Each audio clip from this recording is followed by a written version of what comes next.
Yeah, I mean, he's a great player. It'll be a good test for us. We'll have a game plan and a plan for him, but everybody's going to have their one-on-one matchups they're going to have to win. So you can't find a way to double team a guy all the time. So we have to be good with our fundamentals and good with our technique and win on one-on-one battles. That's just part of it. And again, he's a great player, so it'll be a great test for all of us. How much of the time would he tend to be down your way? I mean, he's all over the place in terms of where they line him up. Yeah, I mean, he mostly plays three technique, but he'll play out at defensive end in certain packages. He'll play over the nose in certain packages. There's a good chance each of us will have a shot at him and have an opportunity to go one-on-one against him at some point during the game. So all of us need to be ready to bring our A game. What's the skill set that has made him Defensive Player of the Year? Explosive, powerful, but super quick, great with his hands. I mean, he's a great player. I mean, he has, you have the five-tool baseball player or whatever it is. I mean, he's that for defensive lineman. He's got everything you look for. And he's the kind of guy who probably a lot of people say, well, he manhandled that team. When you're in your shoes and you're trying not to get manhandled by anybody, how do you kind of screw up your courage?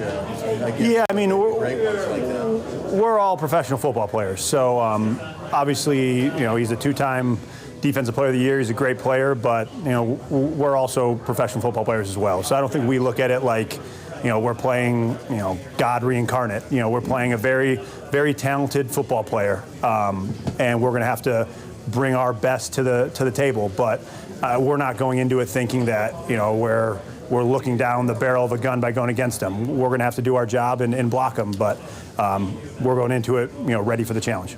We've spent all week asking you guys about Aaron Donald, but he's not the only pass rusher they have. I mean, does he kind of open it up for everybody else though too? Yeah, I mean that's the thing where if you're always sliding to him, obviously it opens up one-on-ones for everybody else. So that's the thing where we can't always telegraph what we're doing and always do that. So there's going to be times where you have to go one-on-one with him and slide other ways just so the other side can't just get teed off on with games and stuff like that. So again, I mean they've got a really talented group. They brought Clay over from Green Bay. They've got Fowler, obviously Brockers. I mean, they've got a really talented crew overall with Aaron leading it. So it'll be a great test for the entire offensive line.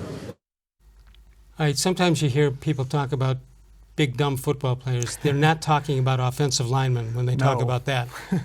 No, offensive linemen are some of the best talkers in the room. I mean, I did a story where I talked to all 5 of the Browns starting offensive linemen about Nick Chubb a few weeks ago, and every single one of them was just great to talk to on the topic. They're always really smart. They have to know so many things about the offense, and they have to communicate with each other, and it's just it's a different group than the rest of the locker room. Let's switch to the other side of the ball. Myles-Garrett. We didn't hear, I don't think in the first 2 years, I don't think we heard of any charges of him being a dirty player, right? No, I don't think so. And now you're starting to hear it. Number one, why is that? And number two, is there anything to it? I don't think there is. I think these roughing calls have been sort of borderline. You go back to the one against Ben Roethlisberger at the beginning of last season. They called it a body weight penalty, and then the NFL said, you know what, we shouldn't have thrown that flag. I think one of the ones this past week was another one of those body weight type of penalties. I don't think the hit on Trevor Siemian that got him hurt was necessarily a dirty hit. I think it was just sort of a combination of things all happening at once. I don't think Myles-Garrett is out there trying to hurt the quarterback or trying to send guys off the field. I do think he gets a little overzealous sometimes, and he's got to learn. I mean, these rules have been in place for a while now. There's no excuse to not know them, and he's just got to learn to hold up a little bit. I wouldn't expect certain players to understand this part of it, but a 15-yard penalty is a big, you talk about getting chunk plays. Giving the other team 15 yards and most likely a first down really changes the scheme going up against you. Yeah, and especially if it happens on a third down where you think you're getting a stop, and then all of a sudden there's a roughing penalty behind it. The field changes. Yeah, and it completely changes the situation. 15 yards, like you said, it's a lot of yards. I mean, it's a first down and then some. All right, so 18 penalties week 1, 9 penalties, or was it 8 week 2? I think it was 9. 9, they cut it in half. 5 of them were on Myles. yeah, and some were declined, so it didn't matter that much. Was that a function of, what was it a function of?